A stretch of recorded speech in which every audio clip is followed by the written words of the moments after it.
Fala, meu lindo!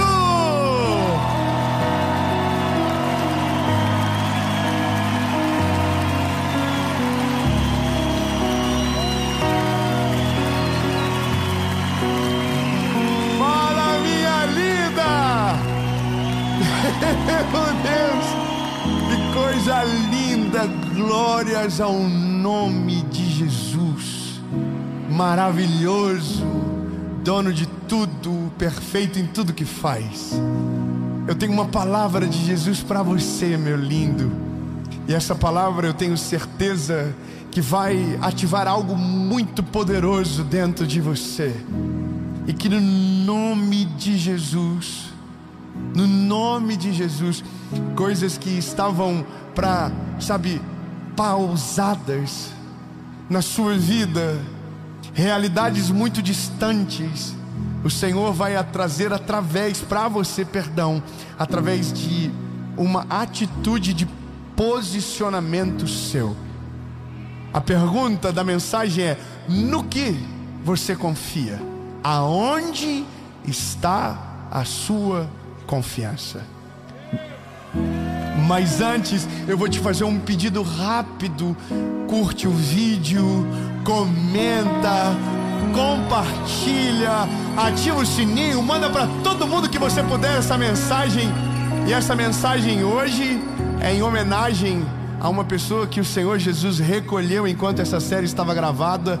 É em homenagem ao pai do Cleison, para que fique registrado na história a memória do seu pai, meu lindo.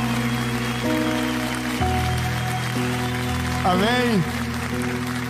Que você vá longe, que o nome de Jesus seja glorificado através de você, e que o Espírito Santo, que é maravilhoso, conselheiro, conforte o teu coração e te prepare para uma estação extraordinária. Amém? E você? Vamos pro vídeo.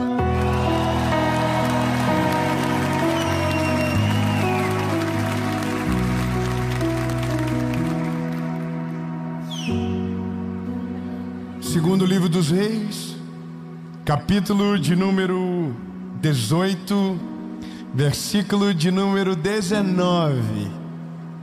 Aleluia.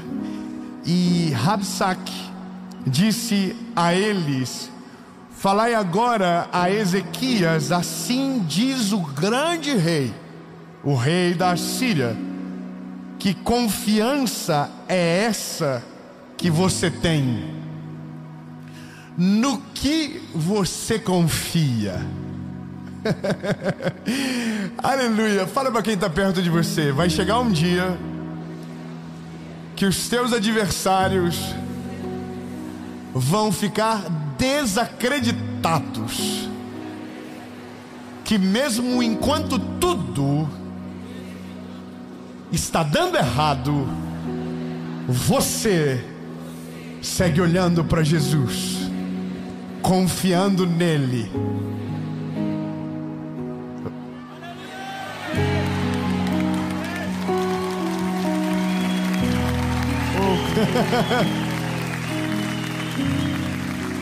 Mesmo quando algo foge do controle, você permanece na presença de Jesus. Ai, tá difícil. Ai, Jesus, me ajuda, irmão. Eu vou te falar uma coisa. Na Bíblia, algumas histórias são muito emocionantes. Não estou dizendo que outras não sejam, mas eu gosto muito daquelas histórias que aparentemente o fim está escrito no começo, mas no fim, o final é totalmente diferente do que foi previsto, porque é uma ruptura de paradigma, é algo que não faz sentido algum, e portanto se torna uma história digna de filme, porque o final não tinha como ser previsto. Eu vou te contar uma história rápida de um homem chamado Ezequias. Ezequias é um dos grandes reis do Velho Testamento que Deus levantou. Quando você lê a história dos reis que passaram no Velho Testamento, você vai ver que existem algumas diferenças, ou talvez uma principal. Existem reis que viraram as costas para o Senhor, e existem reis que não esqueceram de Deus e dos seus mandamentos. Portanto, nos seus reinados as consequências apareceram. Aqueles que viraram as costas para Deus tiveram consequências pesadas, porém aqueles que não viraram as costas para o Senhor, mas honraram o nome dele, tiveram consequências extraordinárias. E quando eu digo consequências, então eu digo colheitas sobrenaturais. 3 aleluias. Eu vou dizer para que você entenda: vale a pena ser fiel. Vale a pena ser fiel. Eu vou falar até alguém dar um glória a Deus bem alto. Vale a pena ser fiel a Ele. Vale a pena. Então agora, compreendendo isso, nós entramos na história de Ezequias. E Ezequias era um homem fiel a Deus. Aleluia. Só que fidelidade não significa que você não terá lutas. Fidelidade não significa que você será inerte aos problemas da vida. Fidelidade não te tornará imune dos dramas da nossa história. Mas fidelidade te dará um final diferente do esperado. Tá bom, 3 améns, eu vou melhorar, eu prometo. A Bíblia vai dizer que Ezequias era um homem fiel ao Senhor. Ele restaurou o templo de adoração ao Deus de Israel. Ele destruiu os ídolos daquele tempo. Portanto, o que ele fez agradou ao Senhor. Só que nesse mesmo período em que esse homem reinava, um inimigo muito grande se levantou.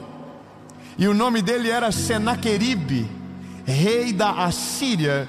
Imagine comigo, a Síria era como se fosse o maior poder bélico do nosso tempo agora.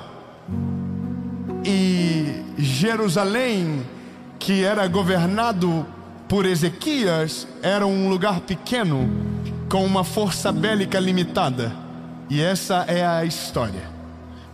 A Bíblia vai dizer que a Assíria está numa corrida de domínio violenta.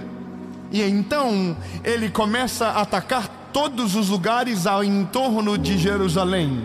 Judá é sitiada, Laquis é sitiada. Portanto, ainda uma cidade está de pé. Qual é a cidade? A cidade a qual Ezequias reina. Eu vou melhorar.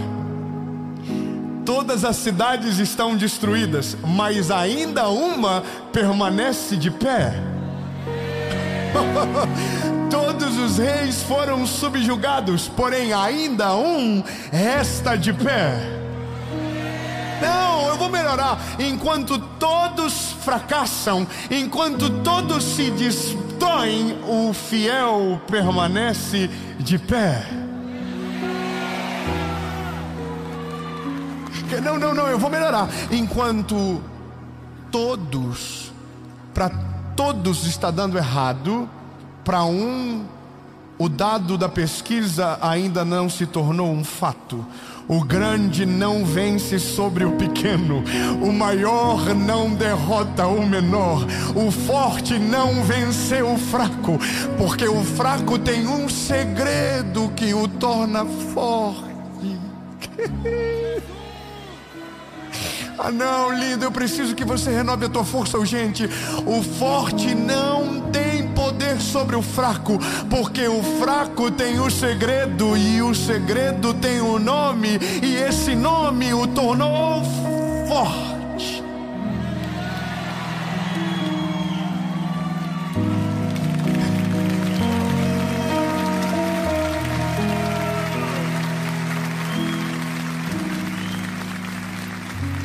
Só que loucura tem limite.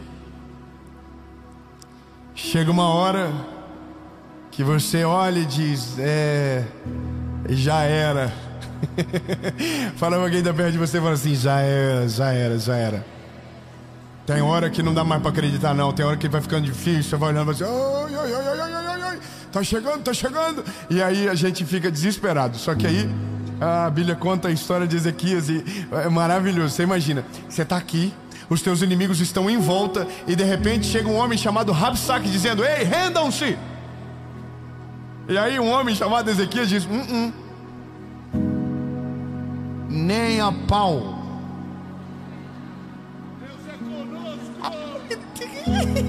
Não, irmão, pelo amor de Deus, tá todo mundo dizendo assim: não vai dar certo, desiste dessa varada, você vai ser destruído pela estatística, não vai rolar pra você. Aí um se levanta e diz: nós não vamos parar, nós não vamos desistir, nós não vamos abandonar o barco, nós não vamos correr da batalha, nós não vamos fugir da guerra, nós não vamos sucumbir, nós vamos permanecer de pé.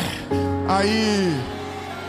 Ok, irmão, eu preciso que você entenda que quando a loucura é demais, quando a fé transcende a lógica, aí, irmão, o inimigo vai enviar os seus emissários para colocar uma pulga atrás da nossa orelha do tamanho de um elefante.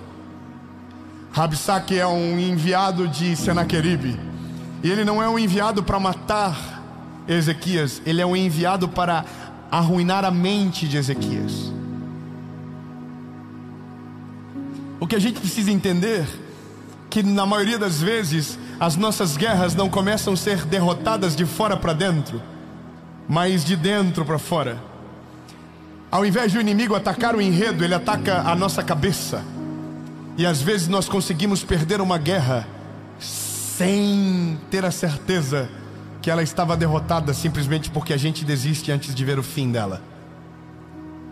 Bom, Ezequias é um homem fiel a Deus. Grave isso. O que ele é? Fiel a Deus. E ser fiel significa ser fiel quando o dia é bom e quando o dia é ruim. Amá-lo quando o vento é favorável, amá-lo quando o vento é contra. Honrá-lo quando tudo está dando certo, mas honrá-lo quando algumas coisas fogem do nosso controle. Honrá-lo quando a vida, mas honrá-lo no dia do luto. Não é fácil, mas os fiéis prevalecem nos dias de guerra. Esse homem, ele está sucumbindo ao medo de uma derrota humilhante por um exército numeroso. Quando esse homem chega, ele assusta Ezequias. Só que Ezequias é um homem fiel. Vamos até você entender. Esse homem atemoriza o coração de Ezequias. O que ele não sabe é que Ezequias não é igual Jeroboão, perdão. Ele não é igual a Absalão. Ele é um homem fiel a Deus.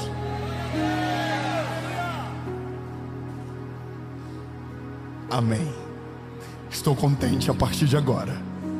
Então esse homem, perante o caos, toma uma decisão. Pergunta: qual é? Então vamos de novo. Tudo que é ensaiado fica melhor. No meio do caos, no meio da guerra, no meio de uma morte iminente, Ezequias toma uma decisão. Procura o Deus de Israel.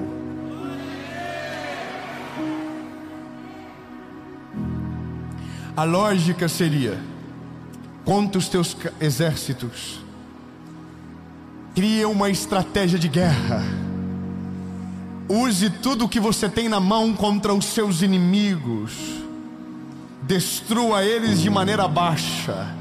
Se os teus inimigos são covardes, seja covarde na altura da covardia deles. Se utilize das mesmas estratégias do seu inimigo, faça pior de maneira surpreendente, porque é isso que a gente aprende na escola da guerra da vida. Ezequias entendeu que nada humano poderia ser suficiente. Então a Bíblia diz que ele clama ao Deus de Israel.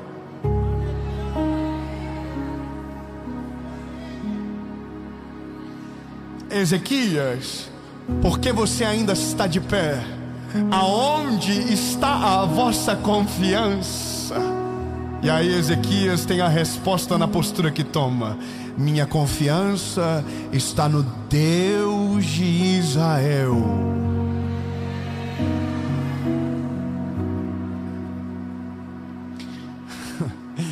Então a Bíblia vai dizer que Rabsaque volta e traz uma carta e de novo amedronta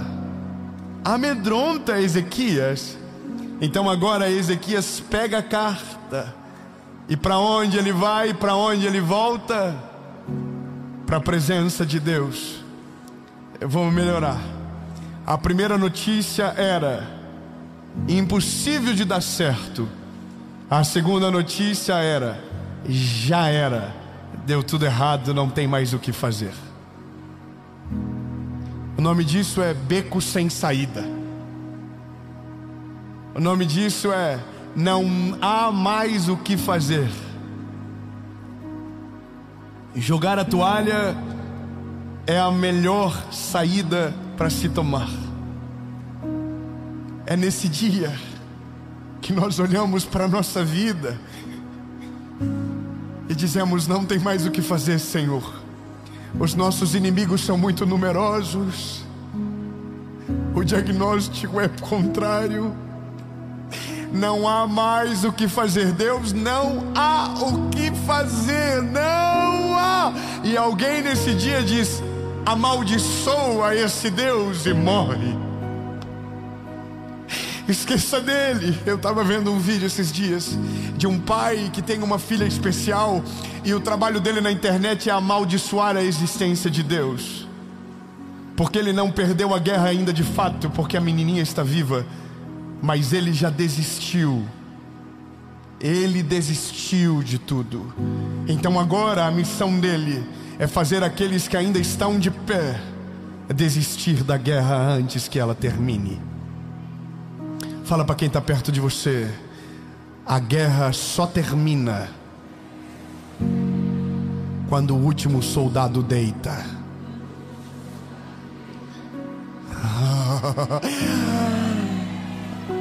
Ai, meu Deus do céu da minha alma, vai ficar difícil agora, porque então está claro que a guerra é iminente e a derrota vai chegar. Então Ezequias volta para a presença de Deus, apresenta a carta que recebeu e diz a Deus: Deus, já era. Essa é a realidade. Só que a Bíblia diz que ele faz algumas coisas grave. Ele busca o Senhor, ele promove um arrependimento geral, ele se humilha na presença de Deus e na presença de todos. E a Bíblia diz que ele procura um conselho de um homem cheio de Deus. O nome dele é Isaías. Qual é o nome dele? Isaías. Isaías é um profeta. Isaías é um homem cheio de Deus. E ele chama Isaías e diz: Isaías, eu orei, eu falei tudo para ele, eu preciso que ele fale comigo. Então Isaías traz uma resposta de Deus para Israel e para Ezequias. Meu Deus, 4, glória a Deus, você não entendeu, vamos de novo. Há uma guerra eminente, a derrota é certa, mas um homem permanece fiel, procura Deus na sua oração, se arrepende e traz um homem cheio de Deus para ouvir a voz do Eterno. O nome dele é Isaías, e Isaías trouxe uma resposta de Deus sobre Israel.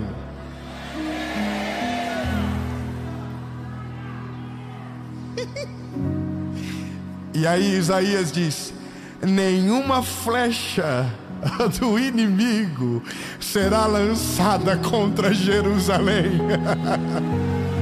Não, você não entendeu. Ele não está dizendo vocês vão vencer a guerra lutando. Ele não está dizendo vocês serão atacados e eles não vão destruir você. Não, ele está dizendo: antes da guerra começar, ela será paralisada.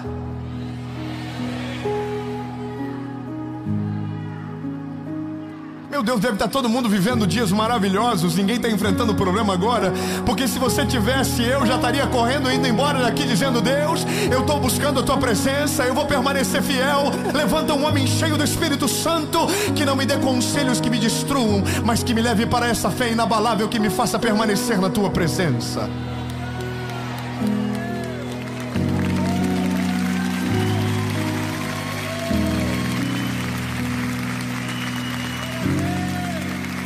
Vou te contar um testemunho. Eu não filmei, eu não tirei foto, porque isso não pode ser marketing. E o que a Bíblia diz é que o que a mão direita faz, a esquerda não precisa saber. E como eu fiz com o meu recurso e não com o seu, eu não falei nada. Se fosse com o seu, eu prestaria conta, mas como é com o meu, não precisa. Mas para que valha de um testemunho para você, esse ano, no final dele, no final de 2024, porque nós já estamos em 2025, lembrem.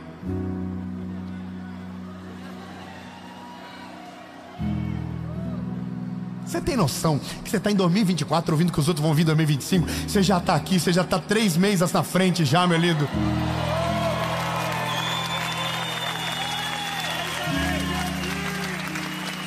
Você está em dezembro e está no final de janeiro já, bebê, relaxa. Escute aqui.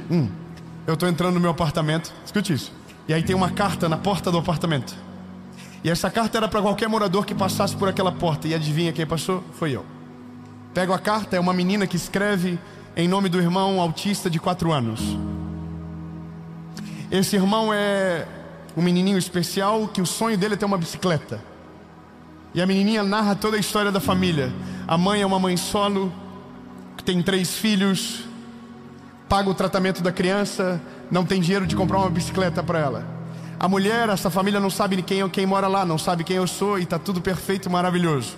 Eu entro dentro de casa, falo com a minha esposa: olha o que eu vi aqui, não vou aguentar, vamos ter que ligar. Pego o telefone, tem um número, ligo, a família atende, uma mulher atende. Eu falo: oi, tudo bem? Meu nome é Dave, eu recebi uma carta da sua filha. E aí a mulher diz: eu não me acredito. O que o senhor quer? Eu falei: eu quero ajudar o que vocês pediram na carta. Calma, que é só a primeira parte. Aí ela começa a chorar e ela diz: meu filho, é o sonho dele e tal. Tudo muito simples de resolver. Compramos a bicicleta, compramos presente para as 2 filhas, uma de 15 e outra de 12. Sabe qual que era o sonho das meninas? Um penal e uma mochila. E a outra um kit de maquiagem. Tá vendo? Tem gente que está dizendo: o dia que eu for rico eu vou ajudar muita gente. Você não precisa ter muito para fazer. Basta você estar no lugar certo, na hora certa, com o coração disponível. Se você for fiel e generoso, Deus faz muito com o pouco que você tem. E lembre-se, se você for fiel no pouco, Ele te colocará sobre o muito. Minha esposa falou: vou no mercado, amor, vou comprar tudo o que eu quero para nossa casa, só que a gente vai levar na casa deles. Minha esposa comprou comida para 3 meses lá. Irmão, tudo de que é gostoso, que a gente ama, a gente comprou. Minha esposa comprou. Colocamos tudo no carro, chegamos lá. Entro na casa dela. A casa, irmão, era do tamanho desse tapete do palco, a área social da casa. Pequenininha, tudo organizado. Me deu uma alegria de ver aquilo. Sabia que havia zelo, sabia que havia, cuidado, tudo organizado. Cortininhas na frente do armário de comida, os brinquedos todos organizados. Quando essa criança me viu, ela é uma criança autista não verbal, mas ela fala. Não, você não entendeu o que eu acabei de dizer. O diagnóstico diz uma coisa, a realidade diz outra. Calma que vai chegar no testemunho. Eu dou tudo para ela. Descarregamos na casa, bicicletas, brinquedos, os presentes para ela. Minha esposa comprou também e tal, e nós super felizes. E aí ela diz: muito obrigado por vocês terem feito isso por mim. Aí eu falei: minha linda, não é nós que estamos fazendo. Nós somos instrumentos de um Deus que está cuidando de você. É o Senhor que está olhando para vocês. E aí a lágrima dela começou a correr e ela disse: muito obrigado por falar isso para mim. Eu estou tão decepcionada com pessoas de Deus. Ela pediu para um pastor orar para que o filho dela seja curado. E o homem disse que Deus não cura crianças de autismo.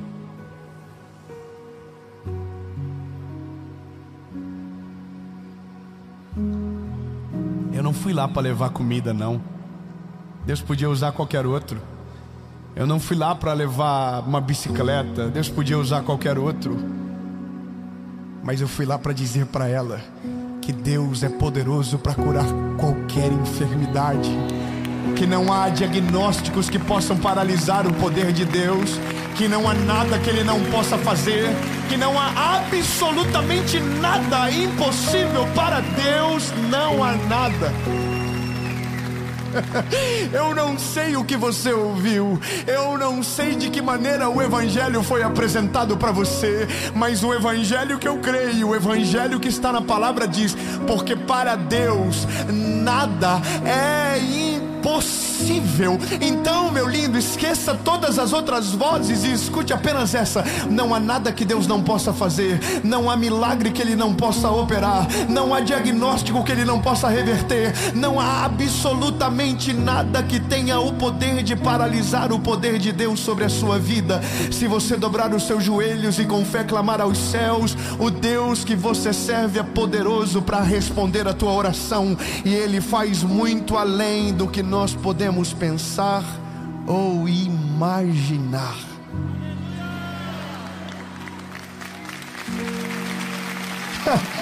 Ei, diga para alguém que está perto de você: não importa o diagnóstico, não importa a história, não importa o caos, para Deus nada é impossível.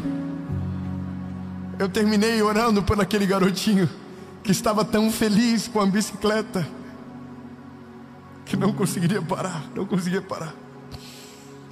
E ela disse: eu creio que Deus vai fazer um milagre e eu vou poder celebrar esse milagre. Não é mais sobre autismo, é sobre fé. Não é mais sobre uma criança, é sobre um Deus que ouve a oração de um pai e de uma mãe. Então entenda, lindo, eu não estou dizendo para você que Deus está obrigado a fazer tudo aquilo que a gente pede, mas estou te dizendo que não existe nada que Deus não possa fazer. Você compreende o que eu estou te dizendo?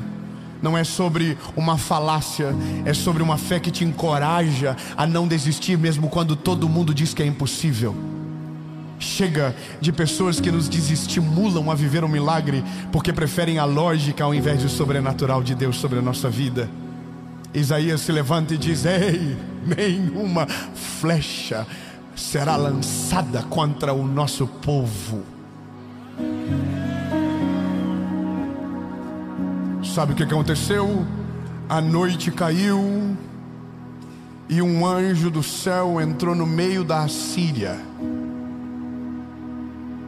Não, você não pegou. Vamos de novo. Nenhuma flecha foi lançada contra Jerusalém. Ezequias não precisou desembainhar a espada. O exército não precisou se levantar para guerrear, porque nenhuma flecha foi lançada sobre Jerusalém. Calma, que ainda não acabou. E naquela noite o anjo do Senhor desceu no acampamento do exército da Assíria. Pergunta: o que aconteceu? Um anjo destruiu 185 mil soldados.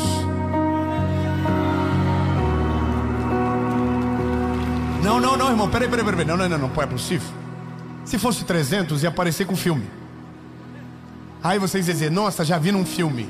Então eu vou te lembrar: é um território pequeno, sem uma força bélica para vencer a guerra, mas um homem decide dobrar os seus joelhos, arrepender-se dos seus caminhos, procurar um homem cheio do Espírito Santo como boca de Deus, e Deus não deixou de responder, e a resposta foi: nenhuma flecha será lançada sobre Jerusalém. E naquela noite um anjo destruiu um exército de 185 mil soldados.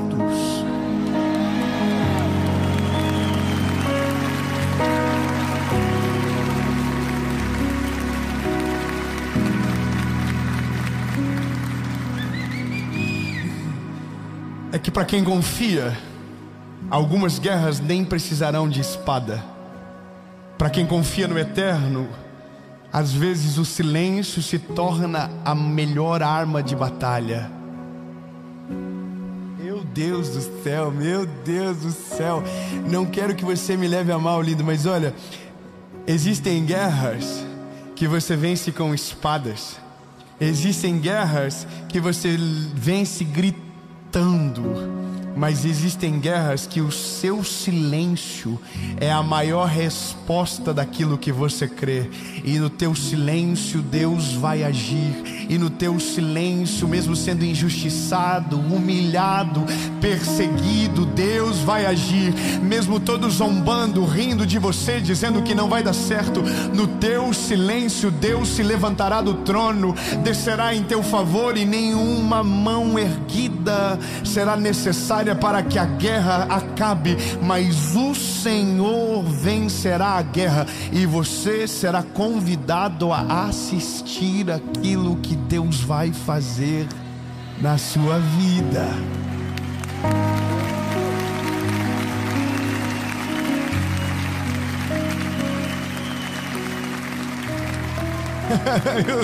Eu tenho uma palavra para acabar.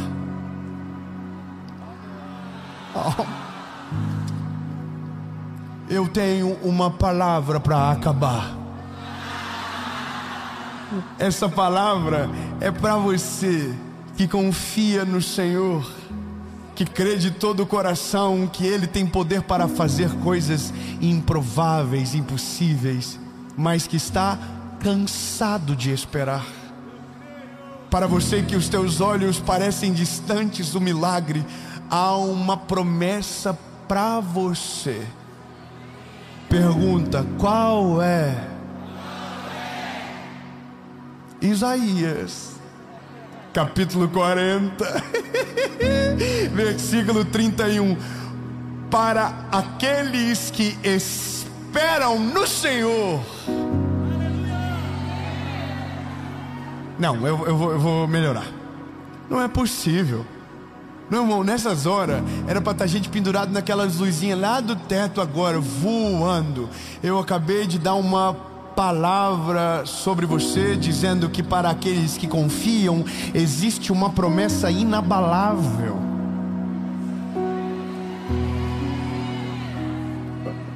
Então, aumenta a pressão, fala, aumenta a pressão. Aumenta a pressão, fala, você não vai celebrar, você vai voar da cadeira agora. Avisa, já avisa. Porque às vezes tem alguém cansado perto de você que nem tá falando mais nada contigo, mas fala, é pra você. Sacode ele, fala, é pra você, Deus vai falar com você agora. Talvez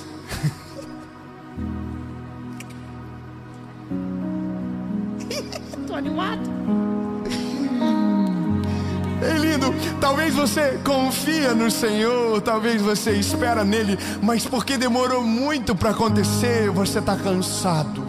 Os conselhos errados estão dominando a tua volta, dizendo, não vai dar, para de crer, desiste de orar, o milagre não vai chegar, ele não vai fazer. Mas se você crer, se você continua confiando, se você continua crendo, há uma promessa de Deus sobre você.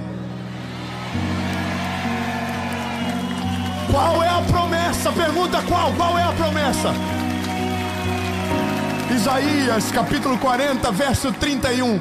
Porque aqueles que confiam no Senhor renovarão as suas forças, e eles se elevarão com asas de águias. Eles correrão e não se cansarão, caminharão e não irão desfalecer. Ei, lindo, o Senhor hoje renova a tua força, o Senhor hoje renova a tua fé, o Senhor hoje renova a tua coragem.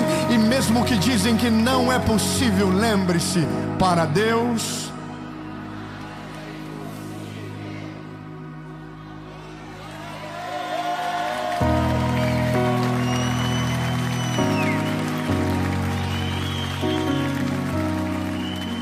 e de repente estão dizendo que existem coisas que a gente não pode orar mais. E de repente estão dizendo que algumas enfermidades Deus não tem o poder de curar, que é melhor aceitarmos o diagnóstico e seguirmos em frente. Mas eu estou aqui, meu lindo, em 2025 para você, para dizer que o mesmo Deus que fez no Velho Testamento, no Novo Testamento, ainda faz no nosso tempo e na nossa geração. Aonde está a sua confiança? Vou perguntar de novo: aonde está a sua confiança? Então por ele se levante.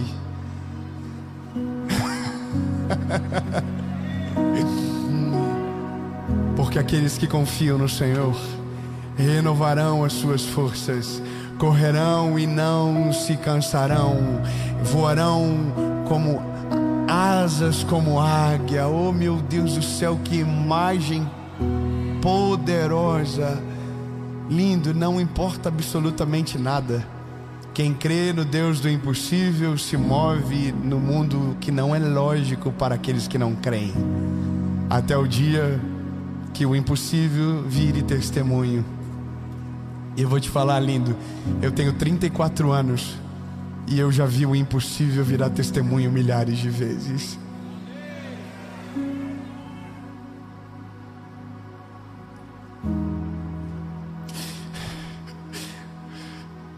Eu errei, me equivoquei sobre algo. A mãe do garotinho não falou sobre o autismo dele, mas sobre um diagnóstico de epilepsia. E quando essa mensagem for ao ar, ela vai ter refeito o exame novamente.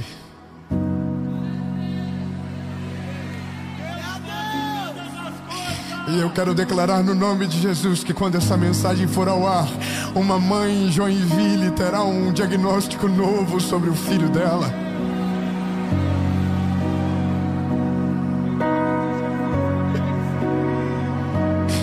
Jesus, nós declaramos agora saúde completa sobre a vida daquele garoto do Ravi. Jesus, nós oramos agora que nenhum diagnóstico terá o poder para paralisar a história desse menino, Jesus. Se disseram que ele não iria falar e agora ele está falando, eu quero declarar que a epilepsia não haverá mais e que o cérebro dele estará perfeito e que o teu nome será glorificado em nome de Jesus.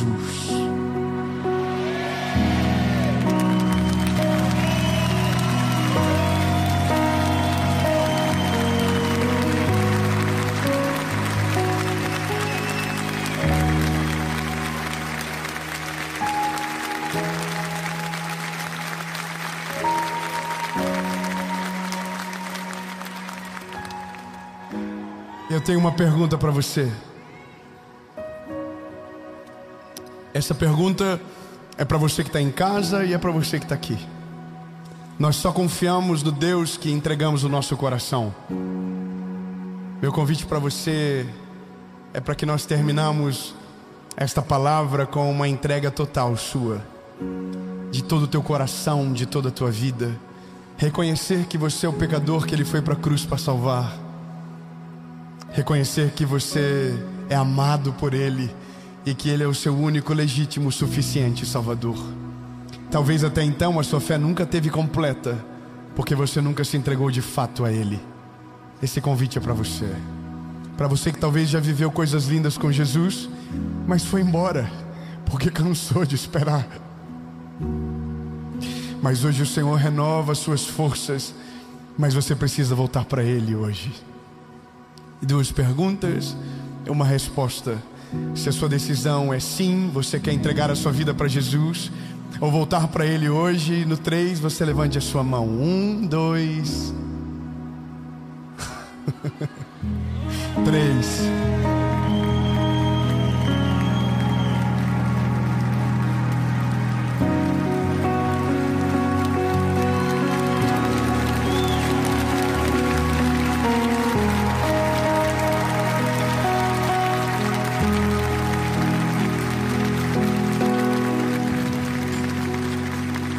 Você tomou a decisão na sua casa, onde você estiver, deixa nos comentários que você tomou essa decisão e nós vamos orar. E dessa maneira, Nós estamos no novo ano, um novo tempo, uma nova estação, e a nossa confiança está nele. Diga comigo: Senhor Jesus, eu reconheço que sou frágil e pecador. Perdoa os meus pecados, apaga o meu passado, perdoa os meus pecados e escreve meu nome no livro da vida. Reconheço que Tu és o meu único, legítimo e suficiente Salvador. Nunca mais serei o mesmo.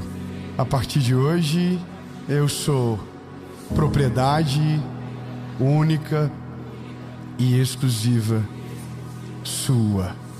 Em nome de Jesus.